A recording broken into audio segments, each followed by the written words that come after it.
Paz do Senhor Jesus Cristo a todos, uma boa noite, amém? Gostaria de convidá-los a abrirem suas Bíblias no livro de Juízes, no capítulo de número 13, que foi o capítulo da abertura de hoje. Juízes, capítulo de número 13. Está aqui à frente, se você quiser olhar. Estamos em uma série de sermões no livro de Juízes e, pela graça do Senhor, temos sido muito enriquecidos pela sua palavra. Caso você queira ouvir algum dos sermões que nós temos aqui ouvido nas últimas semanas, é só ir até o nosso canal do YouTube, que eles estão lá. Já há 3 sermões dessa nova série. Gostaria que você então me acompanhasse na sua Bíblia. Eu estarei lendo na versão Nova Almeida Atualizada, uma versão mais recente de 2017, da consagrada Almeida, que tantos usam em suas igrejas, Almeida Atualizada, Almeida Revista e Corrigida. É uma versão que o povo brasileiro ama muitíssimo. E nós estamos usando esta versão que traz facilitações do ponto de vista de algumas palavras que se tornaram arcaicas em nosso uso comum, todavia mantendo a beleza e a fidelidade do texto. Eu gostaria que você pudesse me acompanhar em uma leitura no capítulo 13, do verso 1 até o verso 5. Me acompanhe, por favor, observando na sua Bíblia. Diz assim a palavra do Senhor: os filhos de Israel tornaram a fazer o que era mal aos olhos do Senhor, e por isso ele os entregou nas mãos dos filisteus durante 40 anos. Havia um homem de Zorá, da linhagem de Dan, chamado Manoá, cuja mulher era estéril e não tinha filhos. O anjo do Senhor apareceu a essa mulher e lhe disse: eis que você é estéril e nunca teve filhos, mas você ficará grávida e dará à luz um filho. Por isso, tenha cuidado e não beba vinho nem bebida forte, e não coma nenhuma comida impura, porque eis que você ficará grávida e dará à luz um filho sobre cuja cabeça não passará navalha. O menino será nazireu consagrado a Deus desde o ventre de sua mãe, e ali começará a livrar Israel do poder dos filisteus. Vá até o verso 24 desse capítulo. Verso 24. Depois a mulher deu à luz a um filho e lhe deu o nome de Sansão. O menino cresceu e o Senhor o abençoou. E o Espírito do Senhor começou a agir nele em Maanedã, entre Zorá e Estaol. Ore comigo.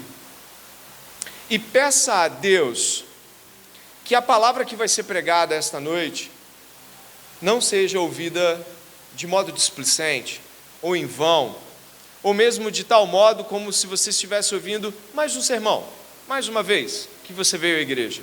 Não faça isso. O Senhor te trouxe aqui esta noite para ouvir a palavra dEle. O Deus que você e eu cremos quer falar conosco. Apesar de mim e apesar de você, Deus quer falar conosco. Por isso, neste momento, vamos pedir para que Deus torne nossos corações sensíveis a Ele. Senhor, nosso Deus e Pai, inclina o nosso coração à Tua palavra. Não nos permita estarmos insensíveis, sem que após a palavra haja um ressonante amém em nosso coração. Não nos permita, ó Deus, ouvir Tua palavra e deixar como se tivesse sido apenas mais uma de tantas palavras que ouvimos durante as semanas. Não, Senhor. Te clamamos, por favor, que esta palavra seja extremamente pessoal quando nós estivermos a ouvindo. Ela esteja falando quase que com o nosso nome escrito nela, Pai. Ajuda-nos a não nos tornarmos insensíveis a Ti. Em nome de Jesus, o Teu Filho. Amém.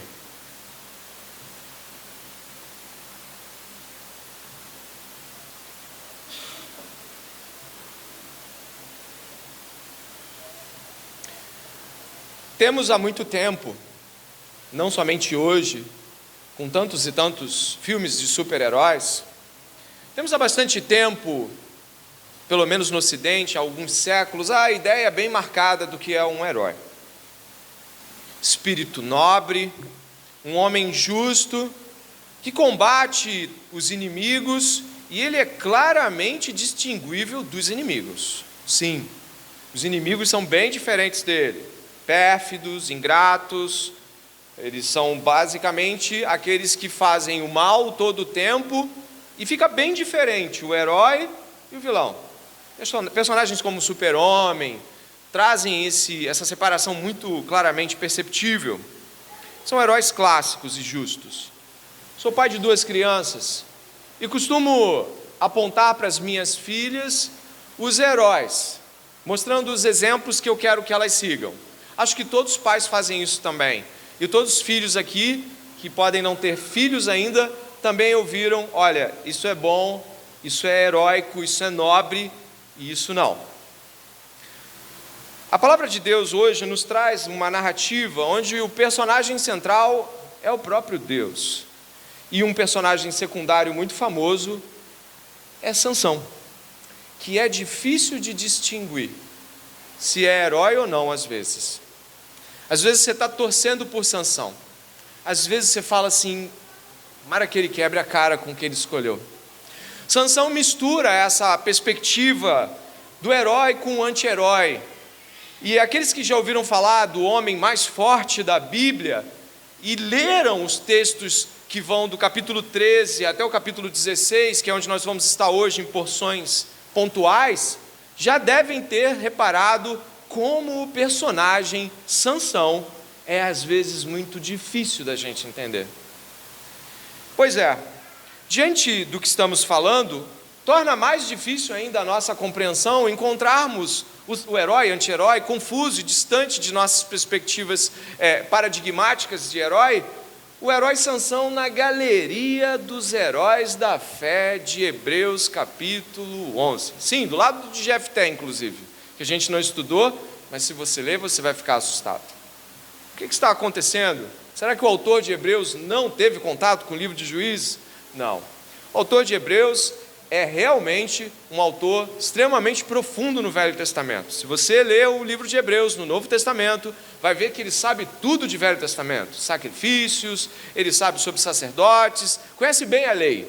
O autor de Hebreus sabia porque colocou Sansão na galeria dos heróis da fé. Claro, galeria é um nome que nós costumamos usar. Sabemos que o grande e único herói é Jesus Cristo. Mas é por aí que nós vamos hoje, já tentando dissolver esse grande desafio. Quem é Sansão, então? Quem deve ser Sansão aos olhos dos cristãos?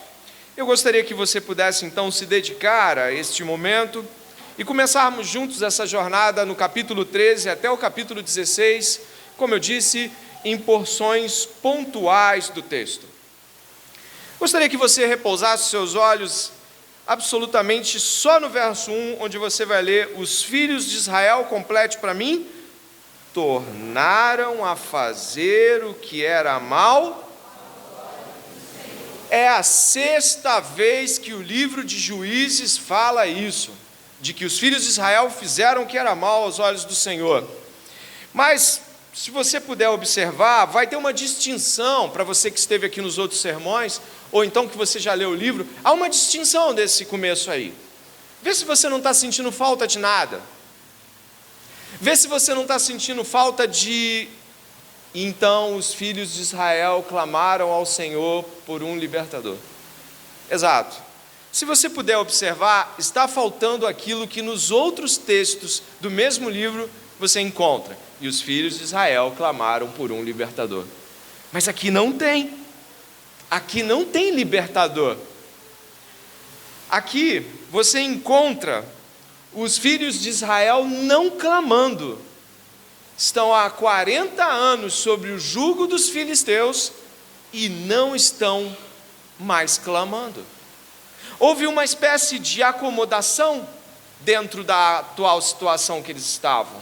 Eles basicamente agora se acomodaram. O que eu quero dizer com se acomodaram? Se você puder voltar, marca, eu tenho um marcador, você também tem, você marca e volta no livro, lá para o capítulo 1 e 2, eu marquei o 13 aqui, você marca e volta um pouquinho também, e você vai perceber algumas coisas aqui que são observáveis aqui dentro daquilo que nós entendemos. Dá uma olhada no capítulo 2, por favor, verso 18. Deus havia apontado para eles certos destinos que acabariam acontecendo com eles, caso se desviassem do Senhor. O capítulo 2, verso 18, achou na sua Bíblia, não é? De Juízes. Então, diz assim, quando o Senhor lhe suscitava juízes, o Senhor estava com o juiz e os livrava das mãos dos seus inimigos, todos os dias daquele juiz, porque o Senhor se compadecia deles ante aos seus gemidos. Mas você não encontrou ninguém clamando e nem gemendo. Vou seguir. Por causa dos que afligiam e oprimiam. Mas quando o juiz morria, eles voltavam a viver como antes, e se tornavam piores do que os seus pais, seguindo outros deuses, servindo-os e adorando-os. Não abandonavam nenhuma das práticas, nem a sua obstinação, que nós encontramos, e retornando ao capítulo 13. Os filhos de Israel não mais estavam incomodados ao ponto de clamar. E o que isso tem de tão ruim é porque se eles já não estão mais reclamando e não estão mais desesperados para um libertador, é porque aquilo que havia sido o início do livro de Juízes se tornou agora o estabelecimento. Você se lembra que eles estavam se misturando? Eles não expulsaram os inimigos, lembra disso? E aí os inimigos passaram a morar com eles, e agora os inimigos estão oprimindo eles. E agora os inimigos já não são tão incômodos assim. É um processo gradual de assimilação da cultura pagã. Um processo gradual onde o erro já não ofende mais. O palavrão, a sujeira imoral, o culto a deuses estranhos, que era tão gritante, já não é mais algo com o qual eles estão tão aflitos assim. Nós percebemos isso logo que o relato sobre a aparição do anjo do Senhor à esposa de Manoá acontece. Perceba que ele aparece no verso 3 a esta mulher estéril, esposa de Manoá, um danita da tribo de Dan, e aí você encontra de que o anjo passa para ela grandes informações sobre um filho que nascerá dela. Dê uma olhada no verso 4, no verso 5, vai falando de que ele não deve beber bebida forte, nem vinho, não deve comer coisa impura. É o voto de nazireado, lá de número 6. Ele vai trazendo um monte de coisas de que ela deve respeitar, ela e o seu filho. Esse voto tinha um limite, tinha uma tampa de tempo. Os votos de nazireado não eram para a vida toda, eram para o cumprimento de determinadas missões ou determinados aspectos de voto que eram feitos a Deus. E onde eu encontro agora o drama da assimilação. Quando algo é omitido, onde algo anteriormente estava, essa omissão não é mera omissão, mas ela significa um tipo de desprezo a determinada posição. Repare só, verso 5, você vai ficar grávida, dará à luz a um filho cuja cabeça não passará navalha. Observe, o menino será nazireu, consagrado a Deus desde o ventre de sua mãe. Agora olha o final, você lê comigo. E ele começará o quê? Ela vai até o marido correndo. E como você sabe, a cultura oral e a memorização de homens e mulheres desse tempo é extremamente profunda. Você às vezes até se irrita, não sei se você fala assim, poxa, ele está repetindo a mesma coisa. Às vezes narrações inteiras são repetidas por um personagem a outro, por um personagem a outro, personagem a outro. Mas olha o que acontece aqui, verso 6. Então a mulher foi a seu marido e lhe disse, um homem de Deus veio falar comigo, a sua aparência era semelhante à de um anjo de Deus, tremenda, não perguntei de onde ele vinha e nem me disse como ele se chamava, porém ele me disse, abre aspas, eis que você ficará grávida e dará à luz um filho. Sim, o anjo falou isso. Por isso não beba vinho, nem bebida forte, nem coma coisa alguma impura, porque o menino será nazireu, consagrado a Deus desde o ventre materno até o dia de sua morte. Fecha aspas. Onde estão os filisteus? Onde está o livramento? Bom, o que acontece aqui não é muito difícil de perceber. Ela conta a parte mais importante daquilo que ela fez de edição. Robert Chaminson, os outros teólogos que eu procurei, e ele cita muitos teólogos nesse comentário da cultura cristã, ele fala assim: fique atento aos detalhes, a omissão em Juízes, ou então a inclusão em Juízes, não é apenas a inclusão ou a omissão, são fatos, ela não está trazendo toda a realidade. E, inclusive, isso é tão grave, de que depois na história de Sansão, você não vê os pais dele fazendo nenhuma lembrança sobre a missão dele. A missão não é lembrada, a missão não é questionada. Quando ele vai buscar uma esposa entre os filisteus, ninguém fala de missão. O próprio Sansão é confuso quanto à sua missão. A transmissão dos pais aos filhos falha, já no começo da esposa até o próprio marido. Essa acomodação e assimilação da cultura filistia impede de que eles se tornem sensíveis à parte mais importante da mensagem. Você sabe qual é, não é? A parte mais importante é: nossa, Deus vai nos dar um livramento, um homem que vai nos livrar. E aí ela simplesmente omite isso. Quando nós estamos ouvindo, por exemplo, Maria, e ela recebe o anjo Gabriel no Novo Testamento, ela fica em júbilos quando sabe que Jesus é o Salvador. Na verdade, ela fica prostrada: eis aqui a serva do seu Senhor. Há toda uma consideração enorme quanto ao que ela está recebendo. A esposa de Manoá está alegre que ela vai ser mãe, mas não passa da maternidade. Isso é complicado para nós, porque nós estamos analisando muitas coisas aqui. E essa é a primeira marcação que eu quero fazer com você no texto. O povo não clamou por libertação. A esposa de Manoá não estava preocupada de que o filho seria um libertador. E aqui no capítulo 13, temos Deus agindo sem clamores e sem expectativas. Deus cumprindo sua promessa de libertar seu povo, ainda que seu povo não se importe com esta libertação.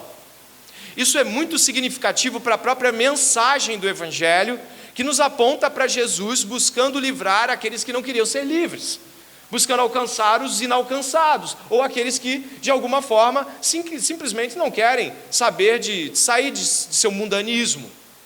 A mensagem do Evangelho consta um Salvador que vai, apesar de nosso desprezo em relação a esta salvação.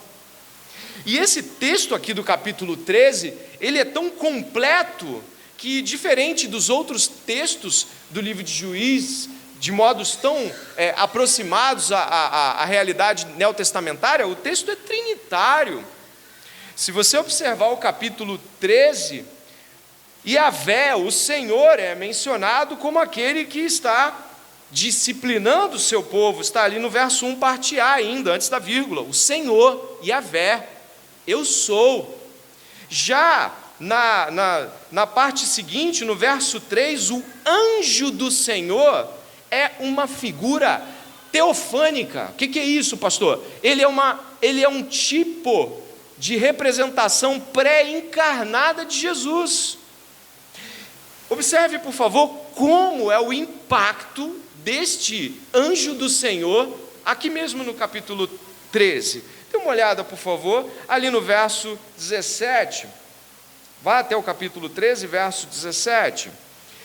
Manoá pergunta o nome dele, verso 17. Então Manoá perguntou ao anjo do Senhor: qual é o seu nome, para que possamos honrar você quando se cumprir aquilo que nos falou? Ele diz: por que você me pergunta pelo meu nome, que é maravilhoso? Em hebraico a expressão é: por que você pergunta pelo meu nome, que é além da sua compreensão? E quando nós encontramos, por exemplo, Isaías capítulo 9, verso 6, é dito assim, de que um menino nos nasceu, um filho se nos deu, o governo está sobre seus ombros, ele será chamado Maravilhoso Conselheiro, Deus Poderoso, Pai Eterno, Príncipe da Paz. Dê uma olhada na continuação da conversa de Manoá com sua esposa. Dê uma olhada. Verso 18. Então Manoá pegou um cabrito, uma oferta de cereais, e os ofereceu sobre uma rocha ao Senhor Deus. E o anjo do Senhor fez algo maravilhoso, sem precedentes, antes e depois da própria estrutura do livro de Juízes, sem precedentes. Enquanto Manoá e sua mulher estavam observando, aconteceu que enquanto a chama que saiu do altar subiu ao céu, o anjo do Senhor subiu nela. Ao verem isso, Manoá e sua mulher se prostraram com o rosto em terra, e diz o verso 21, nunca mais o anjo do Senhor apareceu a Manoá, nem a sua mulher. Então Manoá ficou sabendo que aquele era o anjo do Senhor. Manoá disse à sua mulher, certamente vamos morrer, porque vimos Deus. E no final do verso 25, diz assim, e o Espírito de Yahvé, o Espírito do Senhor, começou a agir nele. O Pai, o Filho e o Espírito Santo envolvidos ali em uma obra que eles não querem que seja feita ou não se importam mais, com uma ênfase que eles não estão nem ligando, de um libertador que pode vir ou não vir. Deus está altamente comprometido conosco esta noite. Eu gostaria que você soubesse que se você veio aqui sem nenhuma vontade e achando que vai ouvir mais uma pregação, isso não é verdade para Deus. Ele está altamente comprometido com a salvação de pessoas aqui esta noite. Pessoas insensíveis para com Deus, vivendo uma vida de mornidão e achando que a sua própria vida é basicamente aquilo que já está vivendo e segue e a gente morre. Deus está altamente comprometido com a salvação do seu povo. A Trindade inteira está se demonstrando aqui a pessoas que não parecem tão preocupadas assim em serem salvas, exatamente como nós. Deus continua agindo apesar de nós, sem depender do nosso clamor. E apesar de Deus decidir usar orações para trabalhar, Ele não precisa delas para ser quem Ele é e fazer o que Ele tem que fazer. Por isso, esta noite, se você está em sequidão de espírito, se você está um pouco se questionando sobre os destinos de sua vida, se você está aqui hoje perguntando, por que mesmo eu vir aqui hoje? Por que eu vim? Por que eu aceitei esse convite? Ou se você é membro dessa igreja e está um pouco desanimado, pode ter certeza, Deus não está desanimado em cumprir o que Ele tem que cumprir, não. Deus está completamente comprometido, animado, Deus está entregue à sua obra, e apesar de nós não percebemos isso na maior parte das vezes, Ele está agindo da mesma forma. Que o Senhor seja glorificado esta noite, e se você entende isso, comece a aclamar ao Senhor, caso esteja se questionando sobre por que as coisas continuam acontecendo e por que sua vida continua existindo e você continua vivendo se parece que tudo está tão estranho a você. Deus continua trabalhando, Deus está aqui e a sua palavra se faz presente nesse lugar e o Espírito do Senhor está sobre nós. Devemos não somente reverenciá-lo e glorificá-lo, mas reconhecê-lo de um modo como nenhum dos personagens consegue fazer até o capítulo 16. Eu gostaria então de seguir para mais um trecho muito importante. Mas o que acontece então? Personagens reais, com mornidões reais, um Deus amplamente comprometido com a história que Ele está escrevendo em nosso meio desde sempre. E o que acontece? Nasce um menino, Sansão. É isso que você encontra no capítulo 13, verso 24. Dê uma olhada, por favor, e lê em voz alta o verso de número 24, parte A. Depois...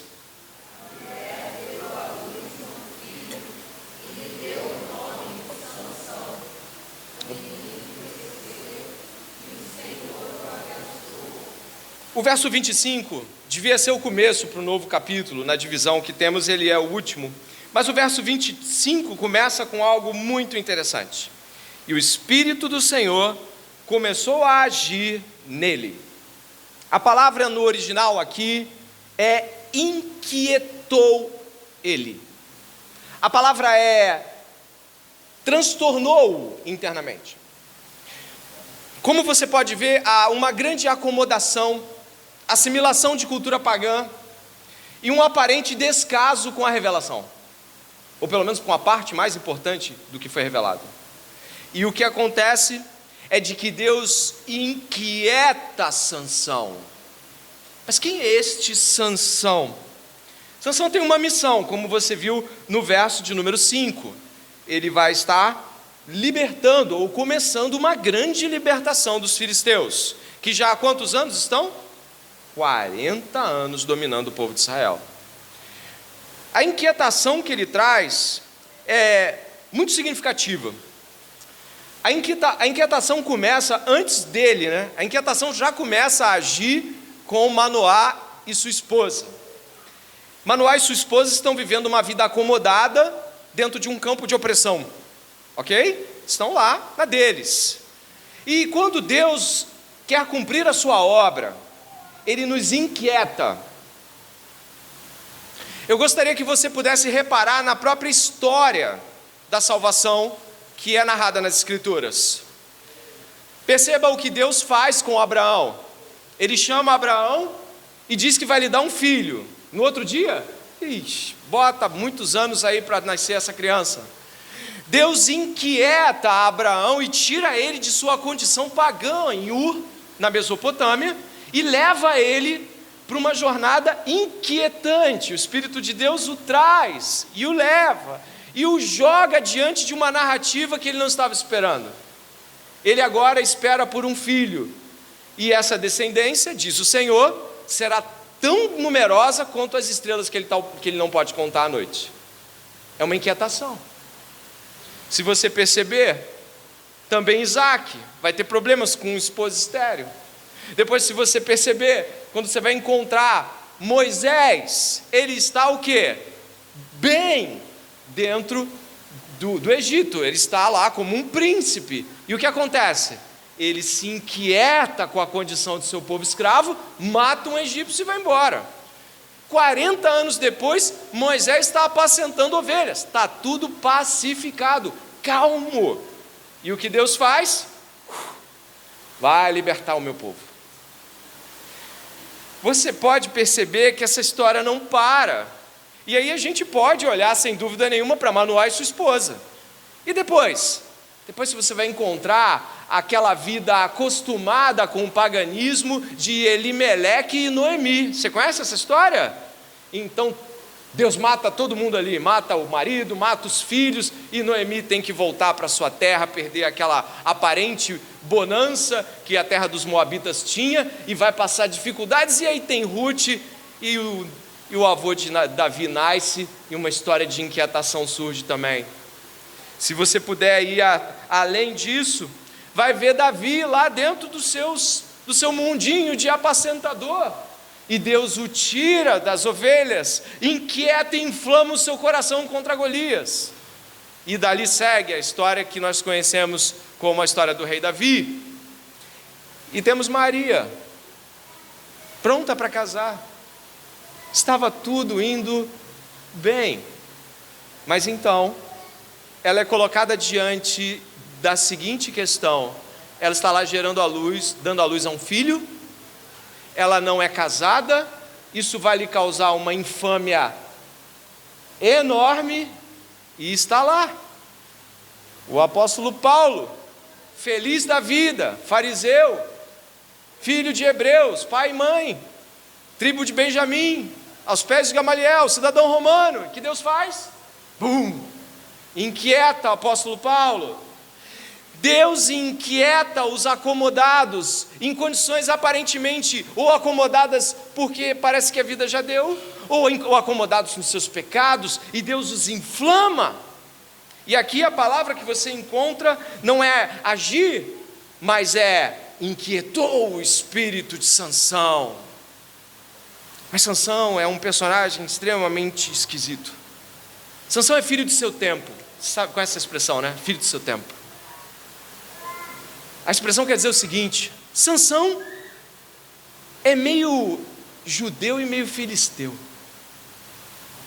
Se você puder perceber, Sansão no capítulo 14 foi a Tima, onde viu uma das filhas de quem? Os filisteus. Voltou para casa e disse a seu pai e sua mãe: viu uma mulher íntima das filhas dos filisteus, e agora gostaria que a buscassem para ser minha esposa. Meu Deus, o que está acontecendo? E os casamentos com estrangeiros, onde é que eles ficaram? Acabou? Não tem mais lei em Israel? Não é bem isso, não. Sansão está completamente assimilado dentro da cultura. Agora preste atenção. Deus usa um cavalo de Troia. Você conhece essa expressão? Existe uma história, um mito uma parte de verdade, em que os gregos e os troianos lutavam um entre si, e essa guerra, que durou 10 anos, levou os gregos a fazerem a artimanha de colocar um cavalo de presente na porta dos troianos. Eles, achando que era presente, o que fizeram? Trouxeram para dentro. E aí à noite tinha soldados dentro do cavalo de madeira que arrasaram os guardas da cidade, abriram os portões e entraram os gregos e tomaram a cidade, ok? Eu quero usar essa expressão apenas como um modo de aproximar a compreensão. Quem melhor para Deus usar dentro dos filisteus do que um homem completamente ligado aos filisteus, ao ponto de casar, querer casar com uma mulher filistia? Ele era o sujeito perfeito para ser inquietado, só que tem um problema, está tudo quieto, a ponto de que o maior líder de Israel é quem? Sansão. Ele está indo casar com uma filistia. Olha o nível de acomodação ao pecado e ao paganismo que eles têm. O líder de Israel quer casar com uma pagã. E aí, o que você encontra? É óbvio, você encontra Deus usando Sansão, um agente secreto que não tem a mínima ideia de que está sendo usado para isso. Dê uma olhada, por favor. Seu pai e sua mãe, verso 3, disseram: será que não há mulher entre as filhas de seus parentes, entre todo o nosso povo, para que você tivesse de procurar uma esposa no meio dos filisteus, aqueles incircuncisos, ou seja, aqueles fora da aliança? Mas Sansão disse ao seu pai, ou seja, pai, não estou nem te ouvindo, olha, busque essa mulher para mim, porque é só dela que me agrada. Ponto assim, não tem conversa, não quero discutir, eu não estou preocupado com o que você está dizendo. Sansão é usado por Deus de tal modo que nem ele percebe que está sendo usado por Deus, nem seus pais entendem que ele está sendo usado por Deus, mas o autor do texto bíblico deixa isso muito claro. Verso 4, por favor. Mas o seu pai e a sua mãe não sabiam que isso vinha do Senhor, pois este procurava ocasião contra os filisteus. Deus estava gerando uma inquietação, porque ninguém estava inquieto com nada. Então Deus está usando um Sansão que vai chegar até lá, e aí eu vou te adiantar a história, afinal a gente não tem a noite inteira para todas as histórias de Sansão, mas eu gostaria de te dizer que ele vai até casar com esta mulher. Há um banquete, é só você olhar aí depois o verso 10, dê uma olhada aí, ó. Pai de Sansão foi à casa daquela mulher, e Sansão deu ali um banquete, como os moços costumavam fazer. Há um banquete. Sansão, que banca o espertalhão, faz um enigma ali no meio do banquete, um enigma misterioso, aposta roupas caras, caso ele ganhe, os filisteus teriam que lhe dar 30 peças de roupas muito caras. Os filisteus não conseguem, 3 dias depois de cifrar o enigma, ficam muito revoltados, estão achando que Sansão está querendo saquear eles, e aí não tem casamento coisa nenhuma. É só você dar uma olhada comigo aqui, mais à frente, verso 19, então o espírito, um pouquinho antes, a mulher que ia casar com Sansão, chorou para que ele pudesse falar, verso 17, dá uma olhada, antecipa aí a história de Dalila. Ela chorou diante dele os 7 dias em que celebravam as bodas. No 7º dia, Sansão disse a resposta, porque ela não parava de importunar. Então ela declarou o enigma aos homens do povo. Assim, no 7º dia, antes do pôr do sol, os homens daquela cidade disseram a Sansão: que coisa é mais doce do que o mel e mais forte do que o leão? E Sansão respondeu: se vocês não tivessem lavrado com a minha novilha, nunca teriam descoberto o meu enigma. Olha o verso 19. Então o Espírito do Senhor de tal maneira se apossou de Sansão, que ele desceu até Asquelon, matou 30 homens daquela cidade, pegou as roupas deles e as deu aos que decifraram o enigma. Porém Sansão ficou irado e voltou para a casa de seu pai. Quando a mulher de Sansão foi dada em casamento ao homem que tinha sido seu amigo de honra, acabou a amizade. A inquietação foi gerada e houve um racha. Agora o líder de Israel já não era tão amigo assim dos filisteus, e as relações haviam sido rompidas, e ele ainda foi lá e matou 30 homens daquela cidade. E aí o que aconteceu? O que nós estamos vendo é de que Deus inquietou o espírito de Sansão, para que, fazendo aquilo que ele quer fazer, porque Sansão queria tomar uma mulher que era estrangeira, Deus usou o desejo dele para fazer a sua obra. Olha o poder de Deus. Deus é tão poderoso, tão soberano, que a obra dele não para, nem quando ele está usando alguém que acha que está agindo apenas por autogratificação, por vontade própria. Deus é poderoso para conduzir os seus propósitos, mesmo em meio a pessoas que estão fazendo em suas próprias vidas o mal. Eu gostaria que você pudesse ver que a coisa não para, a inimizade não para. Olha o capítulo 15, por favor. Passado algum tempo, nos dias da colheita do trigo, Sansão, levando um cabrito, foi visitar a sua mulher. Ele não sabia que ela tinha sido dada para o amigo da festa. E dizia: vou entrar no quarto da minha mulher para consumar o ato conjugal. Porém o pai dela não o deixou entrar e lhe disse: eu realmente pensei que você tinha muito ódio por ela e por isso a dei ao seu companheiro. Gente, olha o que Sansão ficou muito irado no verso 3, mas Sansão disse: dessa vez eu sou inocente para com os filisteus, quando lhes fizer algum mal. Então saiu, apanhou 300 raposas e pegou um bom número de tochas, amarrou as raposas 2 a 2 pela cauda e prendeu uma tocha em cada par. Pôs fogo nas tochas e largou as raposas nas plantações dos filisteus. Assim incendiou tanto os feixes como o cereal, que ainda estava por ser colhido. Os filisteus, um pouquinho mais à frente, os filisteus perguntaram: quem fez isso? Responderam: Sansão, o genro do Timita, porque o sogro lhe tirou a mulher e deu ao amigo dele. Então os filisteus foram e queimaram a mulher e o pai dela. E Sansão disse a eles: se é assim que vocês fazem, não desistirei enquanto não me vingar. Ele está agindo por vontade própria e vingança, e Deus está agindo apesar dele e nele. E mais, não para não. Se você puder ver, os de Judá vão contra Sansão, ou seja, é uma guerra civil aqui, e no verso 14 do capítulo 15, você encontra assim, ó: quando Sansão chegou a Leí, os filisteus foram gritando ao encontro dele, mas o Espírito do Senhor de tal maneira se apossou de Sansão, que as cordas que ele tinha nos braços se tornaram como fios de linho queimados, e as amarras que ele tinha nas mãos se soltaram. Achou uma queixada de jumento, ainda fresca, pegou na mão e com ela matou 1000 homens. Presta atenção, 1000 homens. Você entendeu agora o que aconteceu? Deus, usando o desejo mal de Sansão, que era benefício dele mesmo, fez os seus propósitos. Isso é grande. Isso mostra que nenhum de nós, achando que vai conseguir fazer mal e parar os planos de Deus, consegue. Deus ainda faz o bem dele por meio da nossa própria vontade egoísta. As coisas não param, mas eu preciso fazer aqui uma espécie de parêntese dentro disso tudo. Mas e Sansão? Bom, depois do fim da acomodação, porque agora já não tem mais amigos aqui, agora os filisteus voltaram a ser inimigos, não é? Reativou-se, ficou no lugar a coisa, né? Você tem agora israelitas contra filisteus, parece que a coisa voltou para o lugar. Os inimigos de Deus voltaram a ser inimigos de Deus para os israelitas. Mas e Sansão? Parece que esse personagem não encontra a mesma mudança que o panorama geral. Se você puder observar, vai ver que Sansão é movido por algo chamado autogratificação. Nós temos aqui esse seguinte título: a tragédia pessoal da autogratificação. Mas por quê?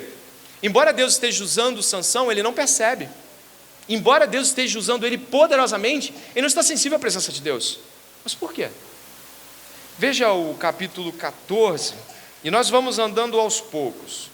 Do capítulo 14, verso 3, ele diz que vai casar com a esposa, e o motivo é muito simples. Sabe por que ele vai casar com a esposa? Porque ele quer.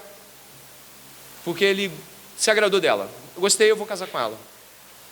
Depois, se você puder caminhar ao longo do texto, no verso 7 desse 14:7, você vai encontrar e vai ver que ele fala assim: então ele foi e falou com aquela mulher e dela se agradou. Basicamente, Sansão era movido por autogratificação. Me agrada, faço.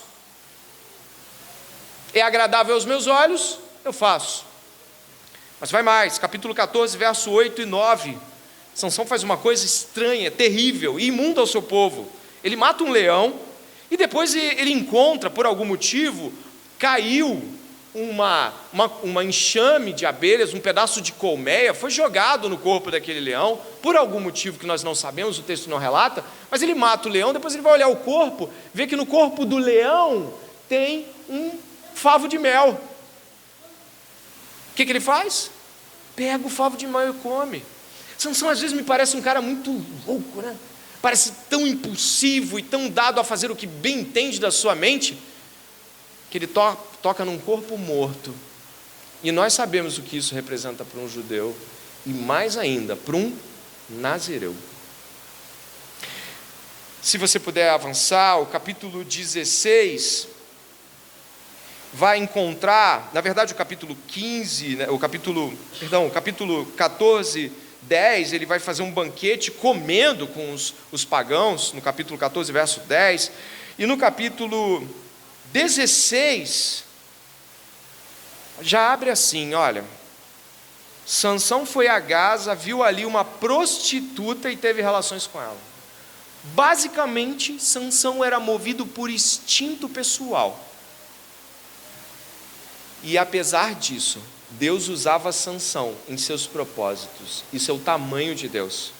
Deus não precisa que a gente faça o certo para que Ele faça o que é justo. Deus é justo e faz por meio de ações que nós não imaginamos a sua própria justiça. Mas as coisas se tornam ainda mais graves ao pensar que esta perda de sensibilidade dele leva ele a profanar o que é sagrado, desonrar os pais, agir por vingança, tomar mulheres por mera vontade de tomá-las. Ele se torna uma espécie de homem movido por suas próprias paixões e ganâncias. Ele não tem absolutamente nenhum limite que se autoimponha.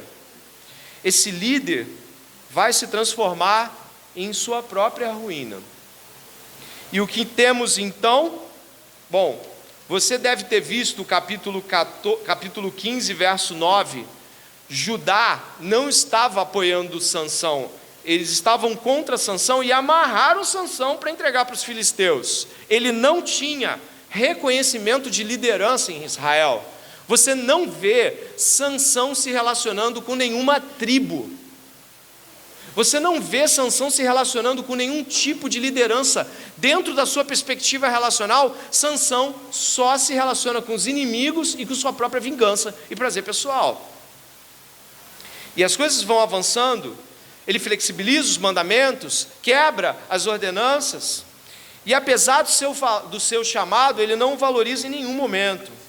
Ele é usado pelos propósitos de Deus, mas é incapaz de glorificar a Deus, porque é incapaz de percebê-lo. E isso é uma tragédia bem grande, quando Deus está nos usando e nossa ganância, cobiça, inveja não percebe isso, e somos movidos por elas, ao invés de dar graça e glória ao nome do Senhor. Nós temos, obviamente, Sansão fazendo o que há de pior, mas o capítulo 16 revela a tragédia por completo, e é onde nós vamos terminar esses últimos 15 minutos. O capítulo 16 narra a tragédia pessoal dele, e eu quero que você marque isso no seu coração, por favor. A autogratificação vai ser cobrada por Deus e vai se transformar em uma tragédia pessoal. O capítulo 16 começa com Sansão entrando em Gaza e deitando-se com uma prostituta. Simplesmente ele foi e fez isso. Ele não tinha nenhum motivo para sim ou para não, ou sequer ele refletia sobre coisas assim. Ele simplesmente foi e fez. E o texto continua dizendo assim: foi dito, verso 2, aos gazitas: Sansão chegou aqui. Eles cercaram o local e ficaram a noite toda esperando por ele, às escondidas no portão da cidade. Ficaram em silêncio durante toda a noite, pois diziam: vamos esperar até o raiar do dia, então nós o matamos. Porém, Sansão ficou deitado somente até meia-noite. Então se levantou, pegou ambas as folhas do portão da cidade, folhas de metal, de ferro, o bronze, e as arrancou juntamente com seus batentes e as trancas, pôs tudo sobre os ombros e levou ao alto do monte que está em frente a Hebrom. Um homem louco. Os atos dele são impensados. E aí no verso 4, nós temos Dalila. O nome de Sansão significa em hebraico filho do sol, e de Dalila, filha da noite. Os nomes são bem interessantes para a nossa narrativa, mas não vou parar neles não, porque tem mais um pouquinho para a gente entender. Se você puder olhar, ele se apaixona por Dalila no verso 4, e isso não é dito sobre ele em mais nenhum trecho das Escrituras. Aí diz que ele se apaixonou por ela. Nos outros casos parecia ser uma questão física apenas, se agradou, tomou, mas aqui parece que algo aconteceu com Sansão na parte de dentro. E é claro, vamos ver o destino disso. Depois disso, Sansão se apaixonou por uma mulher do vale de Soreque, a qual se chamava Dalila. Então os governantes dos filisteus foram falar com ela e lhe disseram: convençam a revelar em que consiste a sua grande força e como poderíamos dominá-lo e amarrá-lo, para que assim possamos subjugá-lo. Cada um de nós dará a você 1.100 moedas de prata. Então Dalila disse a Sansão: peço que você me conte em que consiste a sua grande força e com que você poderia ser amarrado e subjugado. Verso 7. Sansão respondeu: se me amarrarem com 7 cordas de arco ainda úmidas, ficarei fraco e serei como qualquer outro homem. Os governantes dos filisteus trouxeram a Dalila 7 cordas de arco ainda úmidas, e com as cordas ela o amarrou. Dalila havia deixado alguns homens escondidos no seu quarto, então ela disse: Sansão, os filisteus vêm vindo aí. Mas ele arrebentou as cordas do arco como se arrebentam os fios de estopa chamuscada que é colocada perto do fogo. Assim, não se soube em que consistia a força que ele tinha. Isso aconteceu uma vez, isso aconteceu 2 vezes, isso aconteceu 3 vezes, e aí em determinado momento, ela diz assim, verso 15, então, ela disse: como você pode dizer que me ama, se você não me revela o seu segredo? Por 3 vezes você zombou de mim e ainda não me contou em que consiste a sua grande força. Ela o importunava e pressionava todos os dias com a mesma pergunta, de modo que a alma dele se angustiou até a morte. Então ele contou o seu segredo, dizendo: nunca foi passada uma navalha na minha cabeça, porque eu sou nazireu consagrado a Deus desde o ventre da minha mãe. Se o meu cabelo for cortado, a minha força irá embora, ficarei fraco e serei como qualquer outro homem. Quando Dalila viu que ele lhe havia contado o seu segredo, mandou chamar os governantes dos filisteus, dizendo: venham mais uma vez, porque agora ele me contou o seu segredo. Então os governantes dos filisteus vieram até ela e trouxeram com eles o dinheiro.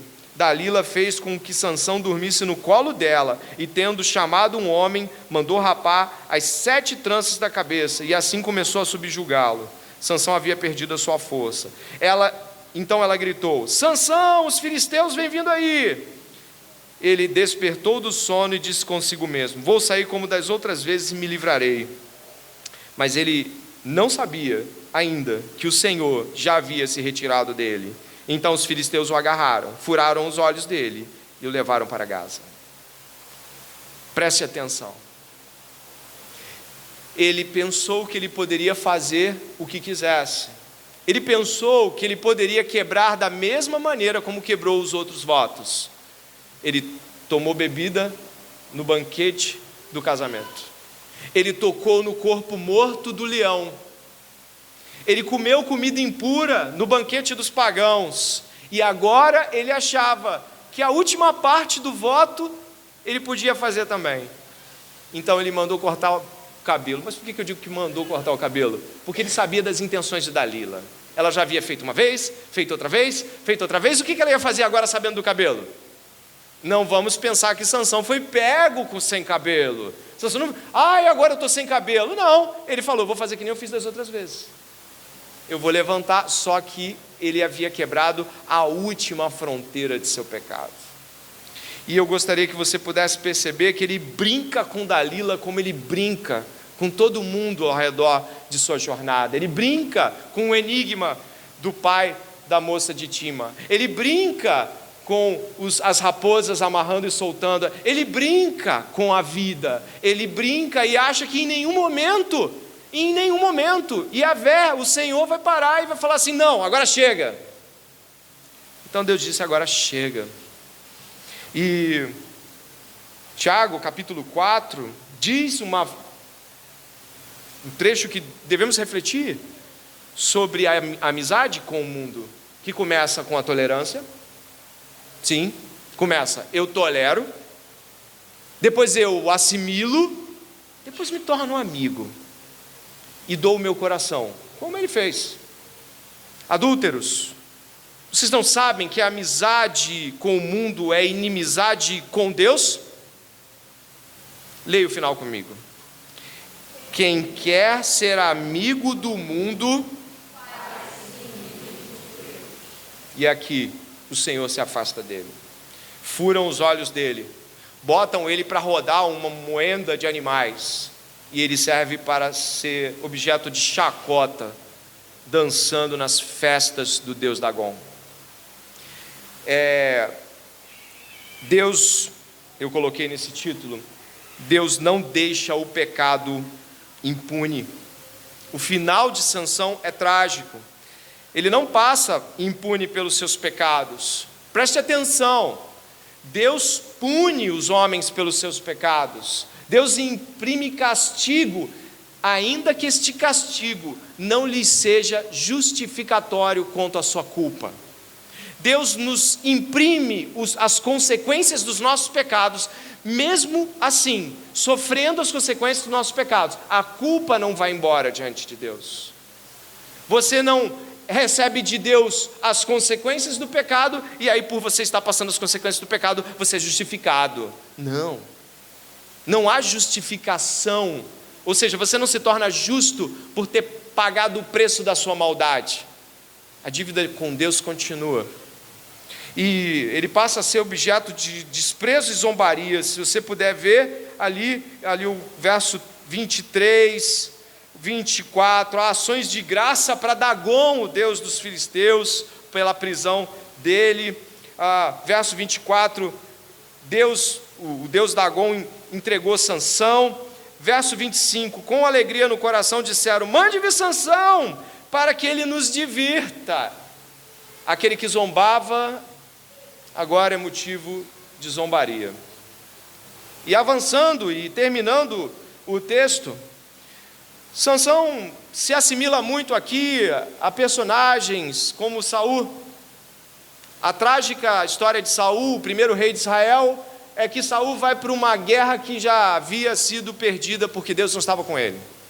E quando Saul já está prestes a morrer, ele pede que seu moço enfie uma espada em seu peito, para que ele possa partir e não na mão dos inimigos. Depois dessa situação de ser trazido do cárcere, verso 25, parte B, trouxeram Sansão do cárcere e ele os divertia.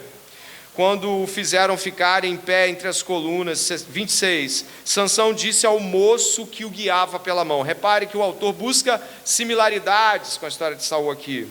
Deixe-me apalpar as colunas que sustentam o templo, para que eu possa me encostar nelas. Ora, o templo estava cheio de homens e mulheres, e também ali estavam todos os governantes dos filisteus. E sobre o teto havia uns 3.000 homens e mulheres que olhavam enquanto Sansão os divertia. Sansão clamou ao Senhor e disse: Senhor Deus, peço-te que lembres de mim, dá-me força só mais uma vez, ó Deus, para que eu me vingue dos filisteus que furaram os meus olhos. Você percebe que o pedido não é sobre o povo, você viu? O pedido é sobre vingança pessoal. Em nenhum momento ele pede de que o povo saia das mãos dos filisteus, de que Deus seja glorificado. Ele quer se vingar. Mas Deus está usando Sansão em sua ignorância, cumprindo o propósito de libertar o povo dos filisteus. E o que nós encontramos é o seguinte, verso 30, que eu morra com os filisteus, empurrou com toda a sua força, o templo caiu sobre os governantes e sobre todo o povo que ali estava. Assim, foram mais os que Sansão matou quando morreu do que quando ele havia matado durante toda a sua vida. Então os seus irmãos e toda a sua casa, seu pai, foram buscar o seu corpo, eles o levaram e o sepultaram entre Zorá e Estaol, no túmulo de Manoá, seu pai. Sansão julgou Israel durante 20 anos. E nós, como ficamos diante dessa história? Ela termina tão tragicamente. Como podemos olhar para essa história? Essa história nos aponta para Jesus. Eu coloquei aqui para que você possa perceber, devemos ver Jesus nessa história. Assim como Sansão, Jesus também foi concebido por meio de um milagre, e isso nos aponta para ele. Assim como os pais de Sansão, os pais de Jesus não pareciam entender muito bem sua missão, tentando por vezes até impedi-lo. Jesus também foi rejeitado como liderança entre seu povo. Jesus também foi vendido por moedas de prata. Ele também foi zombado pelos guardas e por todos aqueles que o prendiam. E, por fim, ele não deu a vida por si mesmo, no sentido de prevalecer como vingança, mas pelo seu povo. Ao contrário de Sansão, ele não foi ferido pelos próprios pecados, mas pelos pecados do seu povo. E é por isso que você encontra o autor de Hebreus colocando Sansão, não por conta de Sansão mesmo. Embora ele seja honrado, Sansão aponta para Jesus. Porque toda a galeria dos heróis da fé de Hebreus 11 aponta para Jesus. Jesus é o verdadeiro juiz, o verdadeiro libertador de todos nós. Ele, ao contrário de Sansão, nunca pecou e nunca agiu por vingança. Haverá um dia da vingança do Senhor, mas é justa e perfeita. Ao contrário de Sansão, não se deixou levar pelos impulsos, sentimentos, mas agiu por obediência à lei, cumprindo toda a lei. Em Hebreus capítulo 11, verso 31, diz assim: pela fé Raabe, prostituta, não foi destruída com os desobedientes, porque acolheu os espias com paz. Que mais direi? Certamente me faltará o tempo necessário para falar de Gideão, Baraque, Sansão, Jefté, Davi, Samuel e dos profetas, os quais, por meio da fé, conquistaram reinos, praticaram a justiça, obtiveram promessas, fecharam a boca de leões. Mas é assim que termina a galeria dos heróis da fé em Hebreus 12. Portanto, também nós, visto que temos a rodear-nos tão grande nuvem de testemunhas, livremos-nos de todo o peso e do pecado que tão firmemente se apega a nós e corramos com perseverança a carreira que nos está proposta, olhando firmemente para o autor e consumador da fé, Jesus, o qual, em troca da alegria que lhe estava proposta, suportou a cruz, sem se importar com a vergonha, e agora está sentado à direita do trono de Deus. Portanto, pensem naquele que suportou tamanha oposição dos pecadores contra si mesmo, para que vocês não se cansem nem desanimem.